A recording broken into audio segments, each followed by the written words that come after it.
الحمدللہ رب العالمین والصلاة والسلام علی سید الانبیاء والمرسلین اما بعد فاعوذ باللہ من الشیطان الرجیم بسم اللہ الرحمن الرحیم۔ عزیز طلبہ کرام، گزشتہ درس میں ذوی الارحام کی پہلی قسم میں مال تقسیم کرنے کے اصول و ضوابط میں سے دو قاعدے، دو ضابطے ہم نے پڑھنے کی سعادت حاصل کی۔ آج کے درس میں بقیہ دو اصولوں کے ساتھ ساتھ ان کی مثالوں کو بھی پڑھنے کی سعادت حاصل کریں گے۔ عزیز طلبہ کرام، ہم نے گزشتہ درس میں یہ پڑھا کہ ذوی الارحام کی پہلی قسم میں مال تقسیم کرنے کے لحاظ سے سب سے پہلے یہ دیکھا جاتا ہے کہ ان میں سے قریب کون سا ہے اور بعید کون سا ہے، اور قریب والے کے ہوتے ہوئے بعید جو ہے وہ وراثت سے محروم ہوتا ہے، اقرب کے ہوتے ہوئے ابعد وراثت سے محروم ہوتا ہے۔ پھر ہم نے یہ پڑھا کہ اگر قرب درجہ میں سب ذوی الارحام برابر ہوں، درجہ ان کا سیم ہو، تو اس صورت کے اندر ترجیح دینے کے لیے کیا ضابطہ ہے؟ تو ہم نے یہ پڑھا کہ اس صورت میں دیکھا جائے گا کہ ان میں سے وارث کی اولاد کون ہے، تو جو وارث کی اولاد ہوگا وہ زیادہ مستحق ہے اس سے کہ جو غیر وارث کی اولاد ہے، یعنی وارث کے اولاد کے ہوتے ہوئے غیر وارث کی اولاد کو وراثت نہیں دی جائے گی۔ اب سوال یہ ہے کہ اگر قرب درجہ میں بھی مساوات ہو، اور قرب درجہ میں مساوات کے ساتھ ساتھ جتنے بھی ذوی الارحام پہلی قسم کے ہیں وہ سارے کے سارے ہی وارث کی اولاد ہوں، یا ان میں سے کوئی بھی وارث کی اولاد نہ ہو، کہ پہلے تو ہم نے وارث کی اولاد ہونے کی بنیاد پر جو ہے وہ ترجیح دی، اب سوال یہ کہ اگر ساری وارث کی اولاد ہوں یا ان میں سے کوئی بھی وارث کی اولاد نہ ہو، تو اس صورت میں پھر مال کس طرح تقسیم کیا جائے گا، اس کا کیا ضابطہ ہوگا، اس کو پڑھنے کی سعادت ہم حاصل کریں گے۔ تو آئیے بڑھتے ہیں آج کے سبق کی طرف۔ تیسرا قاعدہ یہ ہے، اگر قرب یعنی رشتہ داری کے تعلق میں سب برابر ہوں، یعنی قرب درجہ میں مساوات پائی جاتی ہو،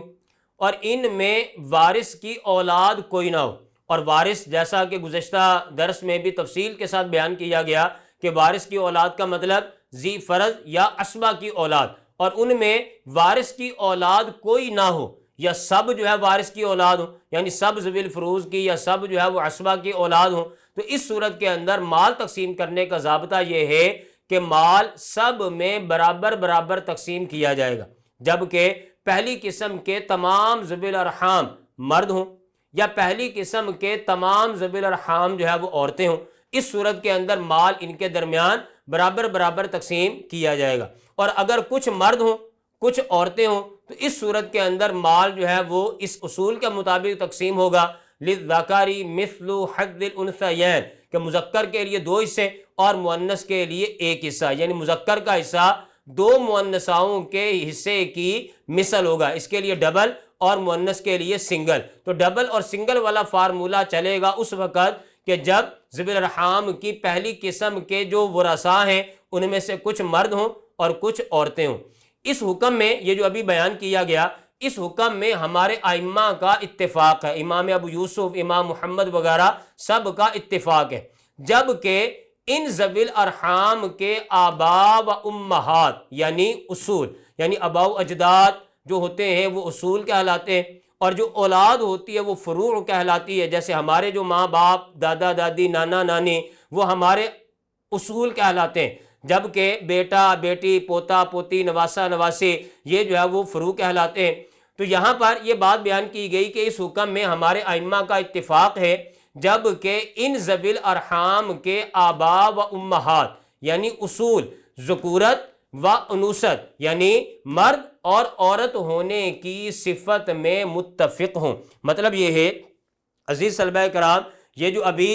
ایک طریقہ کار بیان کیا گیا، ضابطہ بیان کیا گیا، اصول بیان کیا گیا کہ اگر جو ہے وہ سب قرب درجہ میں برابر ہوں اور سب وارث کی اولاد ہوں یا ان میں سے کوئی بھی وارث کی اولاد نہ ہو، تو اس صورت کے اندر دیکھا جائے گا کہ ذوی الارحام کی پہلی قسم کے ورثاء آیا کہ وہ سارے مرد ہیں، اگر سارے مرد ہیں تو مال سب میں برابر برابر تقسیم کیا جائے گا، اگر ساری عورتیں ہیں تو بھی مال ان کے درمیان برابر برابر تقسیم کیا جائے گا، اور اگر جو ہے وہ کچھ مرد ہیں کچھ عورتیں ہیں تو مردوں کو ڈبل اور مؤنثات کو جو ہے وہ سنگل حصہ ملے گا۔ اب یہ جو حکم بیان ہوا، یہ حکم اس صورت میں ہے کہ جب ان ذوی الارحام کہ جن کے درمیان مال تقسیم ہونا ہے، ان کے آبا و امہات یعنی اصول ذکورت و انوثت کی صفت میں متفق ہو، مطلب جن ذوی الارحام میں مال تقسیم کیا جائے گا یہ ذوی الارحام یا تو صرف مذکر کی اولاد ہوں یا صرف جو ہے وہ مؤنث کی اولاد ہوں۔ اگر صرف مذکر کی اولاد ہوں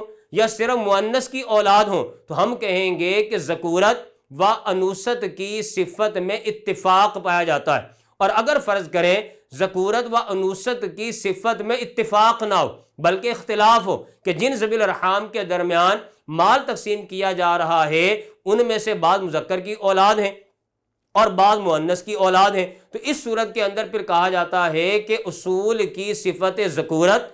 و انوثت یعنی مرد و عورت ہونے کی جو صفت ہے اس میں اتفاق نہیں ہے بلکہ اختلاف ہے، کیونکہ بعض ذوی الارحام پہلی قسم کے مذکر کی اولاد میں سے ہیں اور بعض ذوی الارحام پہلی قسم کے وہ ہیں کہ جو مؤنث کی اولاد ہیں۔ تو جب بعض مذکر کی اولاد ہیں بعض مؤنث کی اولاد ہیں تو گویا کہ ذکورت و انوثت کی صفت میں اختلاف ہو گیا، اور اگر سارے مذکر کی اولاد ہوں یا سارے مؤنث کی اولاد ہوں تو اس وقت کہا جاتا ہے کہ ذکورت و انوثت کی صفت میں اتفاق ہے۔ تو پہلا جو ہم نے ابھی ضابطہ پڑھا یہ اس صورت میں تھا کہ جب ذکورت و انوثت کی صفت میں اتفاق ہو، مطلب سارے ذوی الارحام کہ جن کے درمیان مال تقسیم کیا جانا ہے وہ یا تو مذکر کی اولاد ہوں یا سارے کے سارے جو ہے وہ مؤنث کی اولاد ہوں۔ اب اگر یوں صورت بنے کہ بعض ذوی الارحام مذکر کی اولاد ہیں پہلی قسم کے اور پہلی ہی قسم کے بعض ذوی الارحام مؤنث کی اولاد ہے تو گویا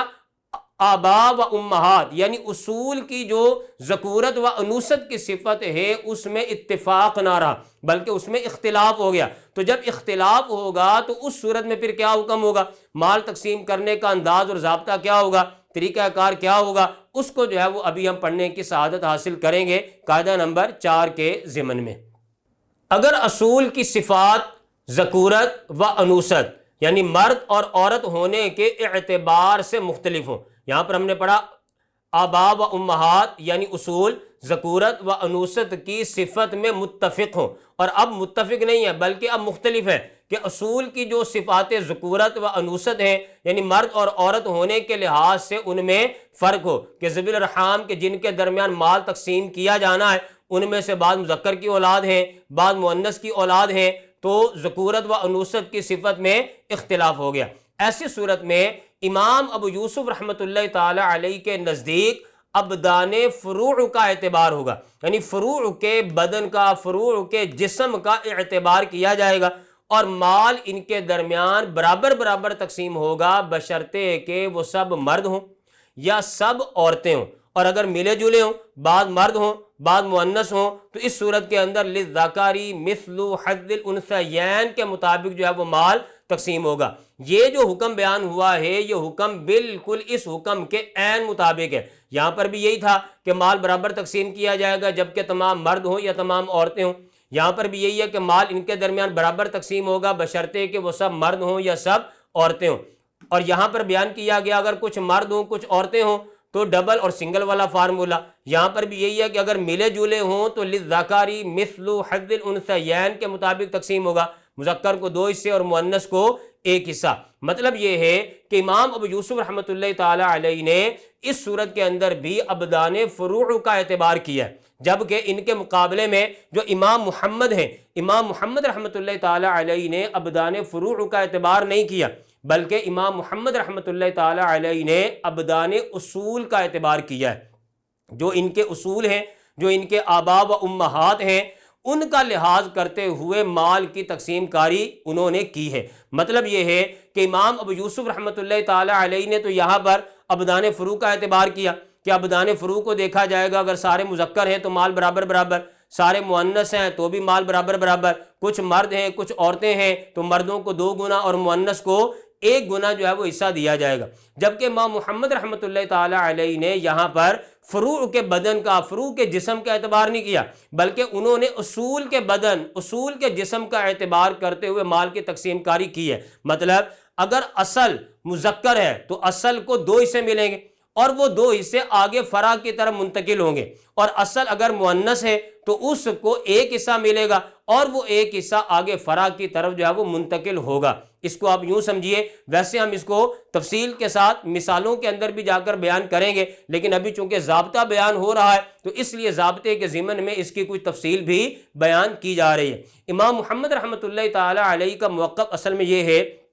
کہ جب آبا و امہات یعنی اصول کی صفت ذکورت و انوثت میں اختلاف ہوگا، بعض ذوی الارحام مذکر کی اولاد ہیں، بعض ذوی الارحام مؤنث کی اولاد ہیں، تو ہم اصل کو دیکھیں گے، اصل جو مذکر ہے اس کو 2 حصے ملیں گے، تو اصل کو جب 2 حصے ملے تو یہ 2 حصے آگے اس کی فرع کی طرف منتقل ہوں گے، بھلے وہ فرع جو ہے وہ مؤنث ہو تو مؤنث کو 2 حصے ملے، اس لیے کہ اس کا جو اصل تھا وہ مذکر تھا اور مذکر کو 2 حصے ملے، تو اصل کو جو 2 حصے ملے وہی 2 حصے فرع کی طرف منتقل ہوئے، اگرچہ فرع جو ہے وہ مؤنث ہے، تو یہاں پر مؤنث کو 2 حصے ملے۔ اب یہاں پر مؤنث کو 2 حصے اس کے اپنے مؤنث ہونے کی وجہ سے نہیں، اس کے اپنے بدن اپنے جسم کا اعتبار کرتے ہوئے نہیں، بلکہ اس کی اصل کا اعتبار کرتے ہوئے کہ اصل چونکہ مذکر ہے اور مذکر کے 2 حصے ہوتے ہیں، تو لہٰذا اصل کو جب 2 حصے ملے تو وہی 2 حصے فرع کی طرف منتقل ہوں گے، فرع اگرچہ مؤنث ہو تو اس کو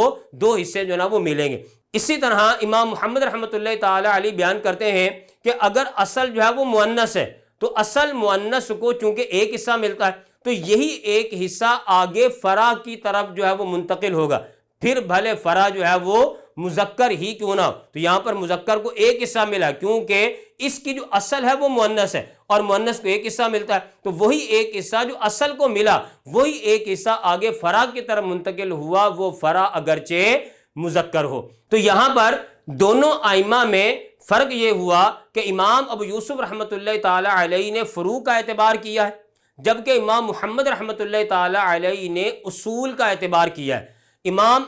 ابو یوسف رحمۃ اللہ تعالی علیہ نے فرع کا اعتبار کرتے ہوئے یہ کہا کہ اگر سارے فروع مذکر ہیں تو مال سب کو برابر برابر، سارے فروع مؤنث ہیں تو مال سب کو برابر برابر، اور اگر جو ہے وہ کچھ فروع مذکر ہیں کچھ مؤنث ہیں تو انہی کے ابدان کا اعتبار کرتے ہوئے چونکہ مذکر کو 2 حصے ملتے ہیں تو مذکر کو 2 حصے ملیں گے، اور مؤنث کو چونکہ ایک حصہ ملتا ہے لہذا مؤنث کو ایک حصہ ملے گا فروع کا اعتبار کرتے ہوئے، جبکہ امام محمد رحمۃ اللہ تعالی علیہ نے اصل کا اعتبار کیا کہ یہ دیکھا جائے گا کہ اصل مذکر ہے یا مؤنث، تو جب اصل مذکر ہوگا تو اس کو 2 حصے ملیں گے، تو جو اصل کو 2 حصے ملے مذکر ہونے کی وجہ سے یہی 2 حصے آگے فرع کی طرف جو ہے منتقل ہوں گے، پھر بھلے فرع جو ہے وہ مؤنث ہی کیوں نہ ہو، تو یہاں پر فرع کو 2 حصے مؤنث کو 2 حصے ملے کیونکہ اس کی اصل کو 2 حصے ملے، اور اسی طرح امام محمد فرماتے ہیں کہ اگر اصل مؤنث ہے تو مؤنث کو ایک حصہ ملتا ہے، تو یہ ایک حصہ جو اصل کو ملا مؤنث ہونے کی وجہ سے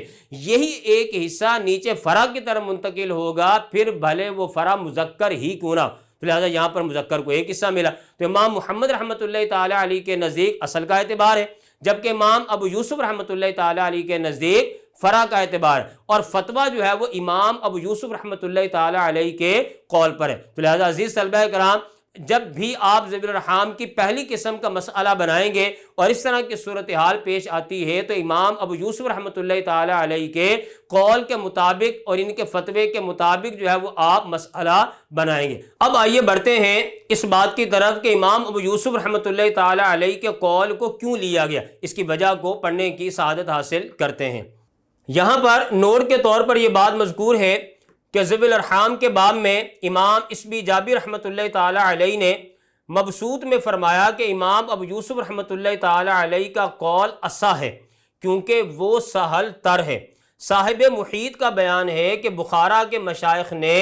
ان مسائل میں امام ابو یوسف کے قول پر ہی فتویٰ دیا ہے، تو لہٰذا آپ جب بھی ذوی الارحام کی پہلی قسم کا مسئلہ بنائیں گے اور اس طرح کی صورتحال پیش آتی ہے تو آپ امام ابو یوسف کے قول کے مطابق ہی مسئلہ بنائیں گے۔ اب آئیے بڑھتے ہیں انہی قواعد کی امثلہ کی طرف، جو قاعدہ نمبر 3 اور قاعدہ نمبر 4 ہم نے پڑھا، اور دونوں کے اندر ہم نے فرق پڑھا کہ ایک قاعدے کے اندر آبا و امہات یعنی اصول کی صفت ذکورت و انوثت میں اتفاق، اور ایک صورت کے اندر اس صفت میں اختلاف، تو اس کی مثالوں کو پڑھتے ہیں اور انہی مثالوں کے ضمن میں امام محمد اور امام ابو یوسف کے موقف کو مزید واضح بھی کیا جائے گا۔ تو آئیے بڑھتے ہیں مثالوں کی طرف۔ عزیز طلبہ کرام، یہاں پر پہلی 2 مثالیں قاعدہ نمبر 3 کے مطابق جو ہے وہ بیان کی گئی ہیں۔ ایک شخص جس کا انتقال ہوا اس نے ورثہ میں ایک نواسہ اور ایک نواسی جو ہے وہ چھوڑی ہے۔ اب یہاں پر نواسے کو 2 حصے دیے گئے ہیں اور نواسی کو 1 حصہ دیا گیا۔ اصل مسئلہ 3 سے آیا، 3 میں سے 2 حصے نواسے کے لیے اور 1 حصہ نواسی کے لیے۔ اب اس مثال کی توضیح وضاحت ان الفاظ کے ساتھ کی گئی ہے کہ یہاں صفت اصول متفق ہے، یعنی دونوں بیٹی کی اولاد ہیں۔ بیٹی کے بیٹے کو نواسا کہا جاتا ہے اور بیٹی کی بیٹی کو نواسی کہا جاتا ہے، تو یہ دونوں جو ہے وہ بیٹی کی اولاد ہیں اور بیٹی مؤنث ہے، تو لہٰذا صفت اصول متفق ہے، تو مال کی تقسیم با اعتبار ابدان ہوگی، یعنی نواسا مرد ہونے کی وجہ سے بمنزلہ 2 عورتوں کے ہیں، گویا کل 3 وارث ہوئے تو مال کے 3 حصے کر لیے گئے، 2 حصے نواسے کو اور 1 حصہ جو ہے وہ نواسی کو دیا گیا۔ اور ہم نے قاعدہ نمبر 3 کے اندر یہی پڑھا تھا کہ جب صفت اصول میں اتفاق ہو تو ہمارے ائمہ کا اتفاق ہے کہ اگر ذوی الارحام جن کے درمیان مال تقسیم کیا جانا ہے اگر وہ سارے مرد ہوں تو مال ان کے درمیان برابر برابر بانٹا جائے گا، اگر وہ ساری عورتیں ہوں تو مال ان کے درمیان برابر برابر بانٹا جائے گا، بعض مذکر ہوں بعض مؤنث ہوں تو للذکری مثل حظ الانثیین کے مطابق مال تقسیم ہوگا۔ تو یہاں پر آپ دیکھیے کہ صفت اصول متفق ہے، لیکن جن کے درمیان وراثت تقسیم ہونی ہے ان میں سے ایک جو ہے وہ مرد ہے اور ایک جو ہے وہ عورت ہے، تو لہٰذا اس کو ڈبل حصہ ملے گا اور اس کو جو ہے وہ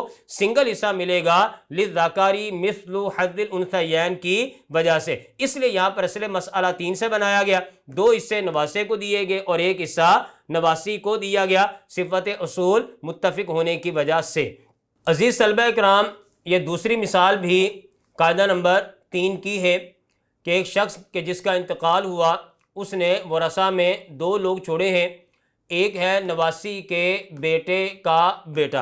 ابنی بنتی بنتن، نواسی کے بیٹے کا بیٹا، جبکہ اس کے ساتھ دوسرے نمبر پر نواسی کی بیٹی کی بیٹی بنتو بنتی بنتی بنتن، نواسی کی بیٹی کی بیٹی۔ اب یہاں پر اس مثال میں بھی اصل مسئلہ جو ہے وہ 3 سے بنایا گیا ہے، 2 حصے نواسی کے بیٹے کو دیے گئے جبکہ 1 حصہ نواسی کی بیٹی کو دیا گیا۔ اب اس کی توضیح اگر آپ دیکھیں، چونکہ اصول دونوں کے متفق ہیں یعنی مؤنث ہے کہ یہ بیٹا بھی نواسی کے بیٹے کا بیٹا ہے اور یہ بیٹی بھی نواسی کی بیٹی ہے، تو اصول دونوں کے سیم ہیں یعنی مؤنث، یہ بھی نواسی کی اولاد میں سے اور یہ بیٹی بھی نواسی کی اولاد میں سے، تو جب اصول دونوں کے ایک جیسے ہیں مؤنث ہیں، اصول ان کے متفق ہیں ذکورت و انوثت کی صفت میں، تو اس صورت کے اندر ہم نے یہ پڑھا تھا کہ اگر ذوی الارحام جن کے درمیان مال تقسیم کیا جائے گا اگر وہ سارے مرد ہوں تو مال برابر برابر دیا جائے گا۔ فرض کریں یہاں پر بیٹا ہے یہاں پر بھی بیٹا ہوتا تو مال برابر برابر ملتا، یہاں بیٹی ہے یہاں پر بھی بیٹی ہوتی تو بھی مال برابر برابر ملتا، لیکن یہاں بیٹا ہے اور یہاں پر بیٹی ہے، اور اگر وہ ذوی الارحام جو پہلی قسم کے ہیں ان میں سے بعض مرد ہوں بعض عورتیں ہوں تو اس صورت کے اندر للذکری مثل حظ الانثیین کے مطابق مال تقسیم کیا جاتا ہے۔ اس لیے یہاں پر اس بیٹے کو بمنزلہ 2 کے جو ہے وہ قرار دیا گیا اور اس کو 2 حصے ملے اور اس کو 1 حصہ ملا تاکہ للذکری مثل حظ الانثیین کے مطابق جو ہے وہ عمل ہو جائے۔ اس لیے توضیح کے اندر یہ بات مذکور ہے کہ چونکہ اصول دونوں کے متفق ہیں یعنی مؤنث ہیں تو اب مال وارثوں کے ابدان کے اعتبار سے تقسیم ہوگا۔ مذکر کو چونکہ بمنزلہ 2 کے قرار دیا گیا اس لیے اس کو 2 حصے ملے اور عورت بمنزلہ 1 ہی ہوتی ہے تو لہٰذا اس کو 1 ہی حصہ جو ہے نا وہ ملے گا۔ تو اصل مسئلہ 3 سے آیا، 2 حصے اس بیٹے کے لیے نواسی کے بیٹے کے لیے اور 1 حصہ جو ہے وہ نواسی کی بیٹی کے لیے۔ اب آئیے بڑھتے ہیں مثال نمبر 3 اور 4 کی طرف، اور یہ 3 اور 4 نمبر مثال جو ہے وہ قاعدہ نمبر 4 کی ہیں۔ عزیز طلبہ کرام، تیسری مثال، ایک شخص کے جس کا انتقال ہوا اس نے ورثہ میں نواسی کی بیٹی چھوڑی ہے اور ساتھ میں نواسہ کی بیٹی چھوڑی ہے، یعنی جن ورثہ کے درمیان مال تقسیم ہونا ہے وہ تو دونوں مؤنث ہیں، یہاں پر بھی بیٹی ہے جس کو وراثت ملنی ہے یہاں پر بھی بیٹی ہے جس کو وراثت ملنی ہے، لیکن اگر ان کی اصل دیکھی جائے تو اصل دونوں کی جدا جدا ہے۔ اس بیٹی کی اصل نواسی مؤنث ہے اور اس بیٹی کی اصل نواسہ مذکر ہے، تو اصول دونوں کے ایک جیسے نہیں ہیں، صفت ذکورت و انوثت میں اختلاف ہو گیا، یہ بیٹی مذکر کی اولاد ہے اور یہ بیٹی مؤنث کی اولاد ہے، تو لہٰذا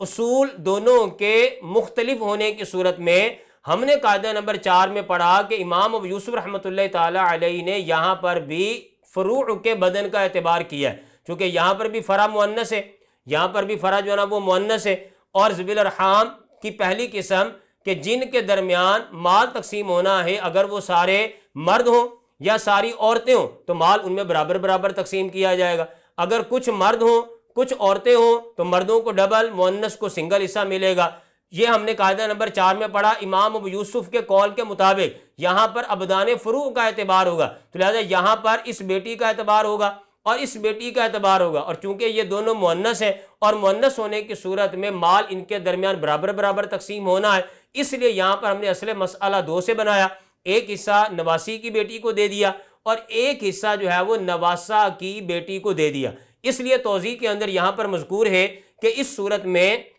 امام ابو یوسف رحمۃ اللہ تعالیٰ علیہ کے نزدیک ابدان فروع کا اعتبار کرتے ہوئے، یعنی فرع کے بدن کا یہ اصل ہے، یہ نواسی اور یہ نواسہ یہ اصل ہے، نواسی کی بیٹی یہ فرع ہے اور نواسہ کی بیٹی یہ فرع ہے، تو ابدان فروع فرع کا اعتبار کرتے ہوئے مال ان کے درمیان آدھا آدھا تقسیم کر دیا جائے گا۔ اب اگر اسی مثال کو ہم امام محمد رحمۃ اللہ تعالیٰ علیہ کے موقف کے مطابق حل کریں تو یہاں اصل مسئلہ جو ہے وہ 2 سے نہیں آئے گا، بلکہ اصل مسئلہ یہاں پر 3 سے آئے گا، اور اس 3 میں سے 2 حصے نواسہ کی بیٹی کو ملیں گے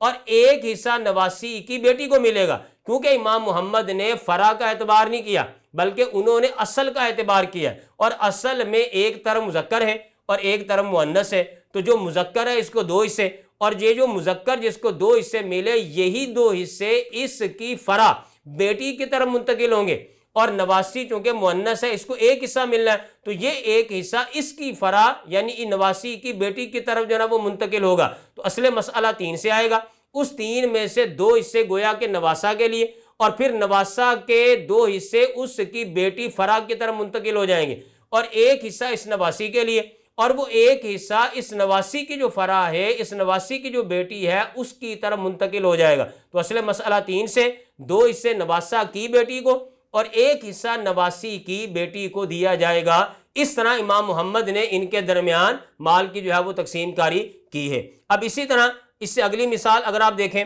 یہاں پر ہے ایک شخص کے جس کا انتقال ہوا، اس نے ورثہ میں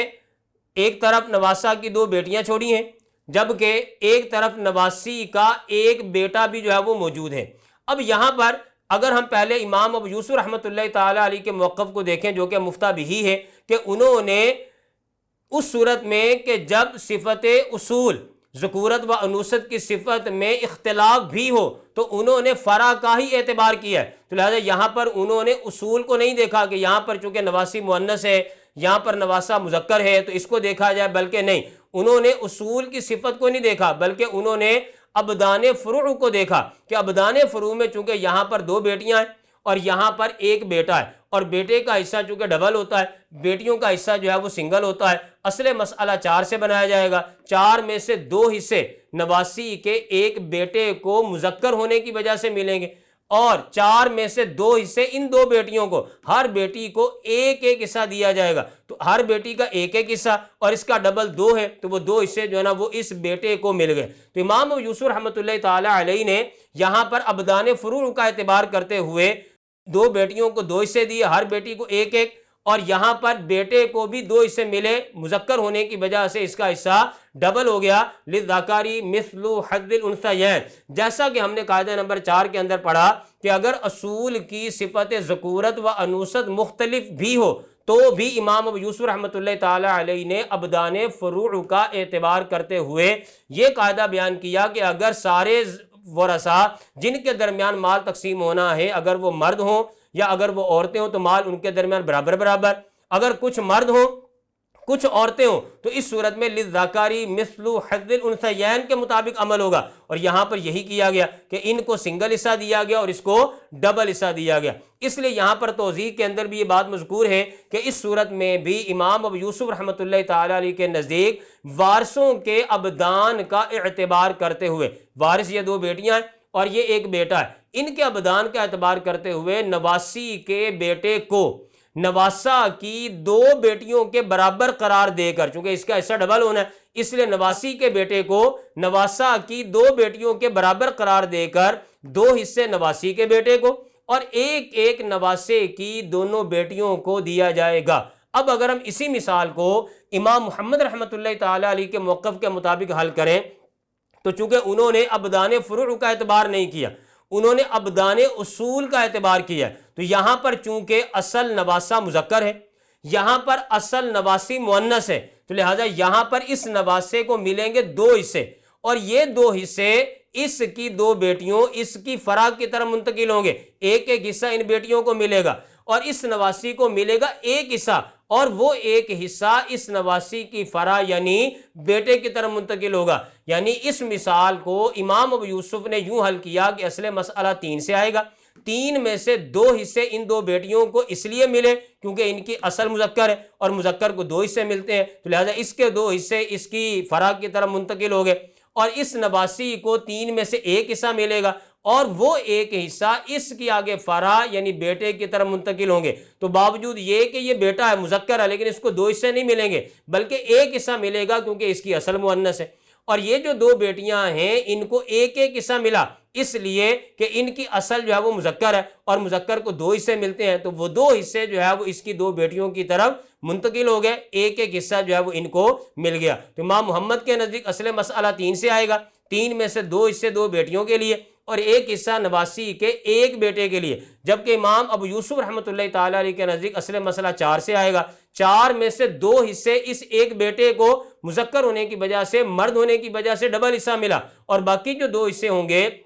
وہ 2 حصے نواسے کی 2 بیٹیوں کو 1 حصہ دیا جائے گا، یعنی اس بیٹے کے مقابلے میں سنگل للذکری مثل حظ الانثیین پر عمل کرتے ہوئے، جیسا کہ ہم نے قاعدہ نمبر 4 کے اندر پڑھا۔ اب آئیے عزیز طلبہ کرام، آخر میں ہم ایک اور مثال پڑھتے ہیں، اس کے اندر بھی اسی اختلاف کو مزید جو ہے واضح کیا گیا ہے۔ عزیز طلبہ کرام، اس سے اگلی مثال میں ایک شخص کے جس کا انتقال ہوا، اس نے ورثہ میں ایک طرف نواسہ کی بیٹی ہے اور اس کے ساتھ ساتھ نواسی کا بیٹا ہے۔ اب اگر اس مثال کو امام ابو یوسف رحمۃ اللہ تعالی علیہ کے موقف کے مطابق ہم حل کریں تو اصل مسئلہ 3 سے آئے گا، 1 حصہ نواسہ کی بیٹی کو دیا جائے گا اور 2 حصے جو ہے وہ نواسی کے بیٹے کو دیے جائیں گے، چونکہ امام ابو یوسف رحمۃ اللہ تعالی علیہ کے نزدیک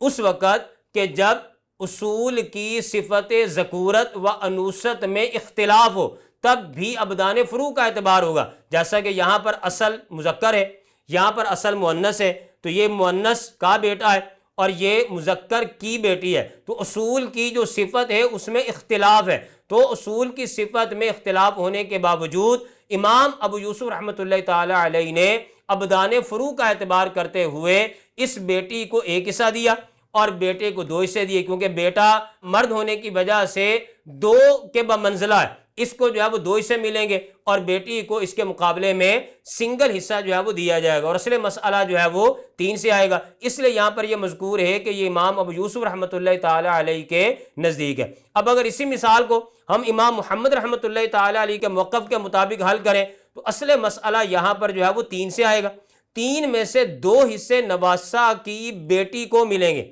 اور 1 حصہ جو ہے وہ نواسی کے بیٹے کو ملیں گے۔ اب یہاں پر دیکھیے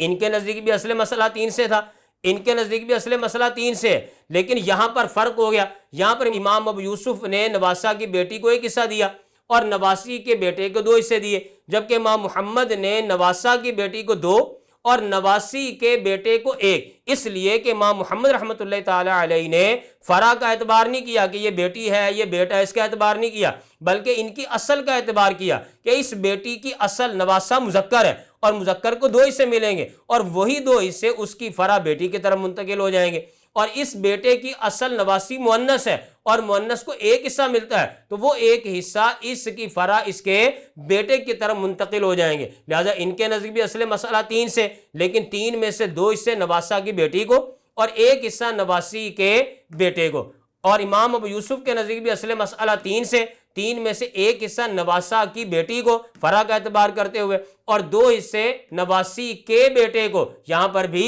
فرع کا اعتبار کرتے ہوئے. عزیز طلبہ کرام، یہ تھا ہمارا آج کا سبق کہ جس کے اندر ہم نے ذوی الارحام کی پہلی قسم میں مال تقسیم کرنے کے 4 اصول و ضوابط میں سے آخری 2 اصول و ضوابط اور اس کی مثالوں کو اور امام ابو یوسف اور امام محمد کے درمیان پائے جانے والے اختلاف کو تفصیل کے ساتھ پڑھنے کی سعادت حاصل کی. انشاءاللہ عز و جل کل کے درس میں ذوی الارحام کی دوسری قسم میں مال تقسیم کرنے کے اصول و ضوابط کو پڑھیں گے.